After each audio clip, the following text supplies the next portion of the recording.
so far, 6 matches for night 1, right? Solid. Nothing really crazy going on. And you start to see the messages, right? You start to see the for me anyway, you start to see the messages. You start to see the statuses, right?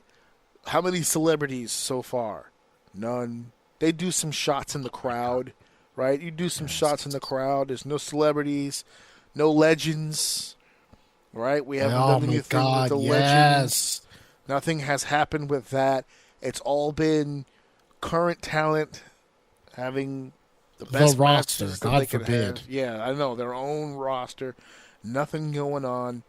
And I could hear it in my head like a repeating unloop nails on a chalkboard of how many WrestleManias I heard. Oh, why is this celebrity here? He's taking up an opportunity from someone from the roster. Why is this legend here? He's taking an opportunity from the roster. And now it's all roster, and I'm hearing, where are the celebrities? Where are the legends? Right? Where this doesn't feel like a Mania. Right?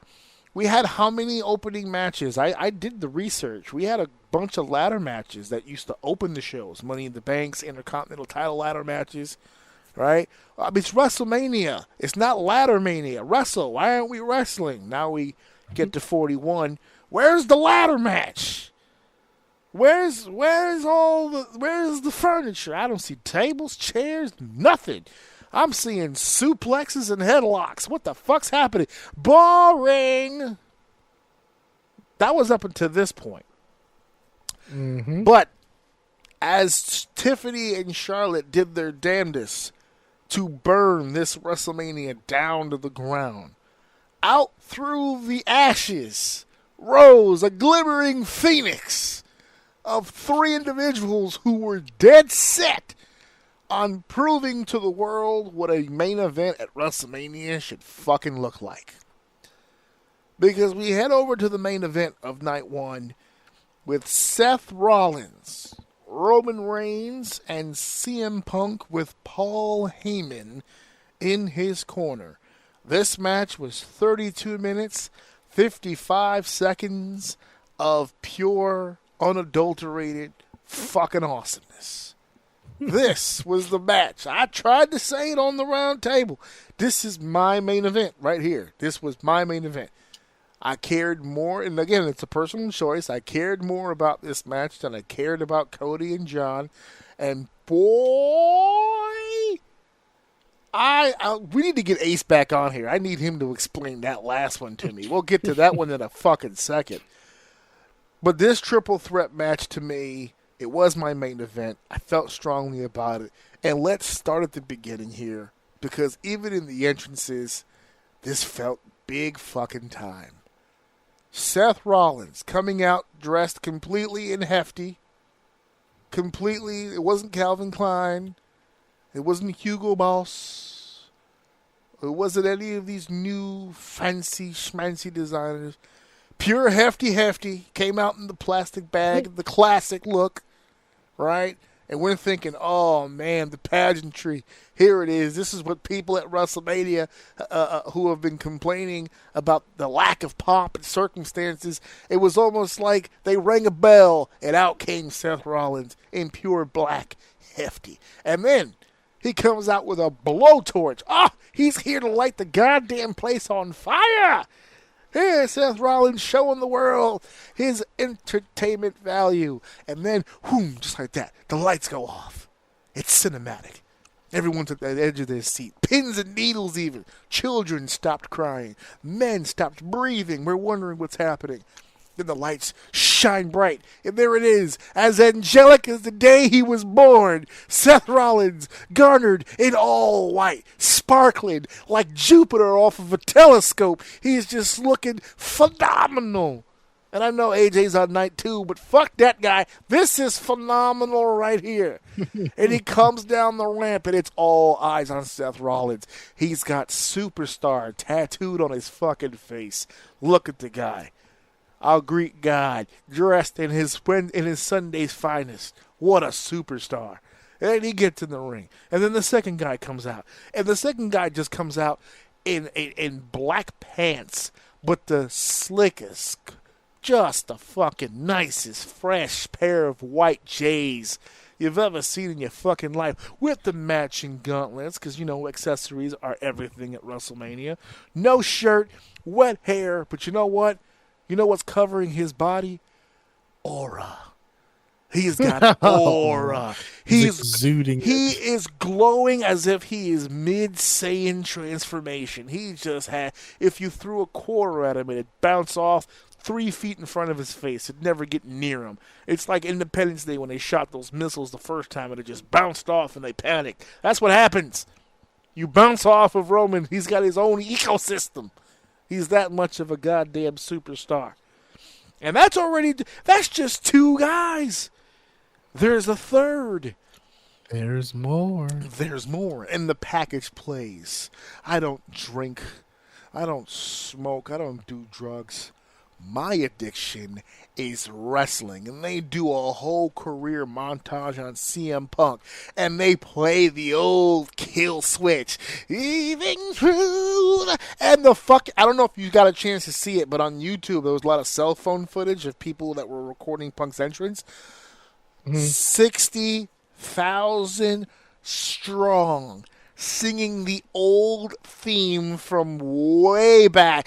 Aiming through the fire. Everyone's screaming at the top of their lungs. This fire burns. Oh, it was old school Punk, and everyone was so fucking excited. It was crazy. And then who's standing there but one of the livest bands in history, Living Colour, for their second time at WrestleMania? I was there for the first, and by God, I was so jealous I wasn't there for the second. But they played my boy out. He comes out with the hoodie. He's amped. It's a main event. His clock was broken for some reason. He was looking at his wrist, but luckily the wise man was there. He had a working, functioning clock. There it is. And it just so happens it kept good time, because even on Paul's watch, it was clobbering time. And he makes his way to the goddamn ring, and they didn't cut it short, but that Punk took so goddamn long to get down the ramp. The song ends just a little bit short, but that's fine. He gets to the turnbuckle. He's still the best in the world. We take off all our entrance gear, and oh, look at this. 3 of the best to ever do it. Get the nostalgia dick out of your mouth. This is a ring filled with 3 of the GOATs, 3 of the greatest of all time. You can make an argument for all 3 of these motherfuckers that they are hard body legends. This is a main event. Big fight feel in Las Vegas. Not since the days of Tyson and Holyfield and whatever MMA does. Because, again, I've established I'm not an MMA expert. But I'm sure Conor McGregor's wrestled. I mean, I've wrestled. I'm sure Conor McGregor has had some big bouts in Las Vegas, right? I mean, you got to put your power players in Vegas. You know, you send the B team when you're at Topeka, Kansas. You know, when you're in Des Moines, Iowa. When you're in some bullshit shantytown in West Virginia, you send the B team. When you're in fucking Las Vegas, that's the starting squad, the starting unit. You bring out your A team. And here they were. 32 minutes, pure adrenaline all the way through. But let's talk about the part that everybody wants to talk about. The part that everyone has talked about. I made the joke with Brandon when he was in the house. As the progression of this match went forward, it almost started to feel like they were fighting over the custody of Paul Heyman. Like it was like divorcing parents squabbling in the lobby of a courthouse, and the last one to grab the child's hand and walk off will get to keep the kid. You know, and this was just, I just felt so bad for Paul. He was so sad and so solemn and so down for most of this match. So confused. He didn't know which way to go. But right before Paul plays his hand, right before we get into the actual story part of the actual match, what were your thoughts on this triple threat match? How good did you think this match was? Well, It was he didn't think it was good. So no. It was a top tier match because I'm not a big fan of three ways, but because these guys have so much star power, it didn't even really feel like a three way. It just felt like three of the best in the ring, and they just so happened to be three of them fighting. You know what I mean? It's like each individual, they would split apart often, which was good. It really kind of made it feel like a one-on-one. It's amazing to think that even after Mania, even after all this time, the heat that Roman has for Seth, it's still his kryptonite. Like these stories are being told in this match, and dude, it's just so good. I didn't even feel like a three-way. I don't even want to call it that because it didn't feel like that, even though it was. Because most three ways are terrible. People don't share the time right. You've seen too much of one person or the other. I couldn't see enough of each one of them, and I really felt they all fucking hated each other, and they were all there for different reasons. Like this was just a special match. Special match, and it went from a special main event to a game changer, almost literally at the end here. So there's a situation where all the guys are down, and this is Paul's WrestleMania moment. I have seen Paul at WrestleMania for many, many, many years. And for the record, I think it's almost unsung just how important Paul Heyman has been at WrestleMania. A little known fact, because I don't have the specifics in front of me, but I thought about it when we were watching Night 2, because my wife had brought up a very good point. She goes, man, Paul Heyman was so important to that match last night, or at the very least he was important to the finish. And I said, Paul was in the main event. I feel like Paul Heyman was the match, which is fucking weird. It was almost like a four-way. Paul, yeah, I know. And as a true four-way competitor, he spent most of his time on the outside while the other guys beat the shit out of each other. But Paul Heyman has been either the main event or the manager for the champion for almost every WrestleMania practically since 29. He was in this main event. He was in the main event of 40. He was in the main event of 39. He was in the main event of 38. He was in the main event of 37. That's 37, 38, 39, 40, 41. And he did two main events at 40, so that's 6. Paul Heyman has been in 6 straight main events.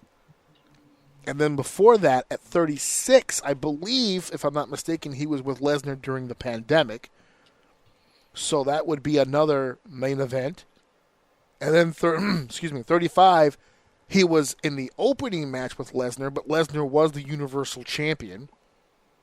And then 34 was a main event. That was with Roman.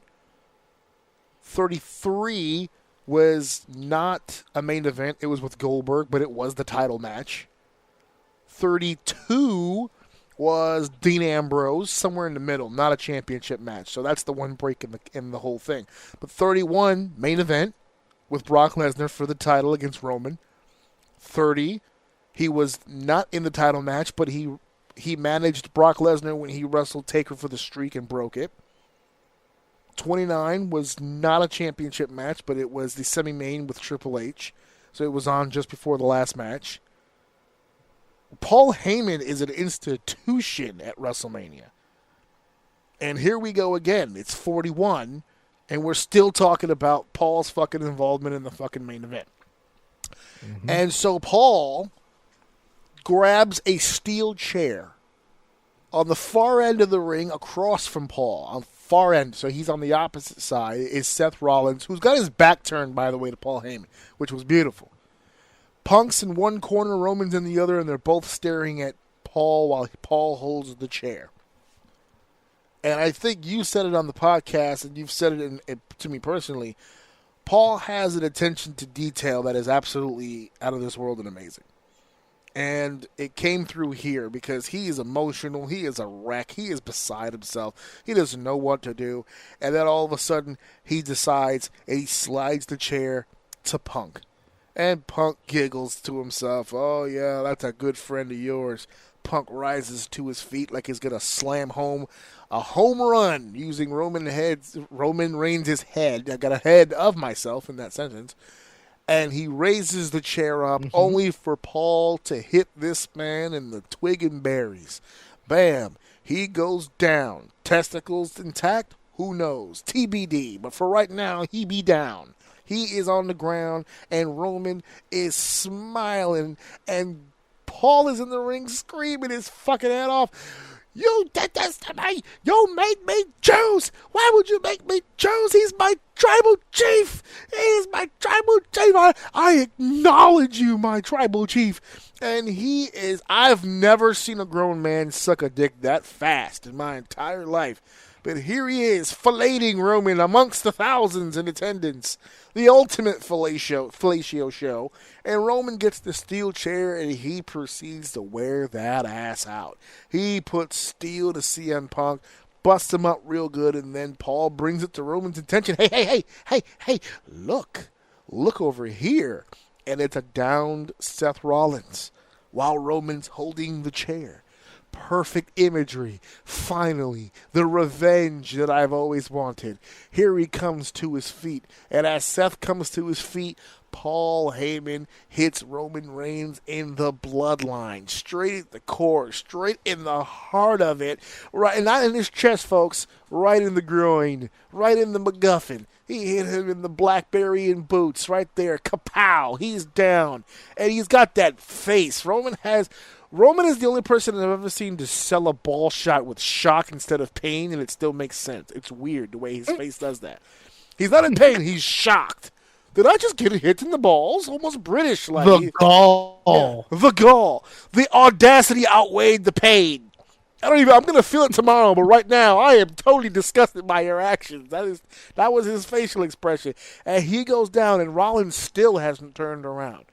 He has got his back toward the action, and all of a sudden Seth raises his hand up a little bit. Paul walks over, hands him the steel chair, and Seth goes to work. And now we have ourselves a situation. Seth Rollins wins the triple threat match, but he's won so much more. He walks away not just with a victory in the main event, not just wins a match that all of them claimed would shape the future of WWE. But Seth walks away with Roman's wise man and CM Punk's best friend. This was the ultimate win for the architect, for the revolutionary, Seth Rollins. So this is the part now where we discuss the ideology of a game-changing situation. Because when this match was over, it was just that. It was over. Show was over. It was the main event. Nothing came on after this. So we're all left to speculate, how is this going to work? How is this going to look, right? I mean, are they going to be together for real, or is it just a situational thing? And then we get to night 2, which we'll begin talking about in just a second. But Paul Heyman starts going the fuck off. Somebody had tweeted something that he had said to a fan, and then we're like, yo, who unlocked ECW Paul Heyman?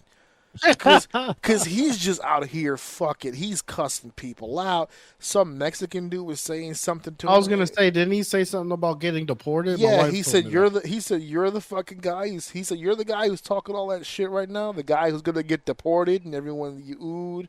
Because I guess the guy was saying something about him sucking dick. He was like, yeah, you suck dick. Oh, well, no. And then Paul Heyman goes, if I'm out here sucking dick, I can assure you it's your mother that taught me how. And then it was which is an old joke, and I never understood that. Yeah, I never understood that joke. I mean, his mother taught you how? You're thinking too literal. Your mom sucking dick. That's all you need to. That's all you need to focus on. I'm just saying it's an admittance, is it not? You're saying that you do suck dick. You just, and not only do you suck dick, but apparently you had proper training Like you were under the learning tree. You took your time. You went to, who's the dude who trained Goku? I forgot his name. You went to that guy. And it's just like, all right. I don't think you should be saying that out loud. But yes. Don't tell people that. Yeah. Your mother taught me how. Well, my mom is a woman. Women suck dick. What are you out here sucking dick for? What the fuck's going on over here? And how come she didn't tell me she was taking students? Where did you take the time to learn this? It better not have been during my study period. I knew those sounds were coming from somewhere. Anyway, yes, so the triple threat match takes place. And there's your main event for WrestleMania. Where we move forward from here will be nothing else but a flaming ball of whatever we come up with.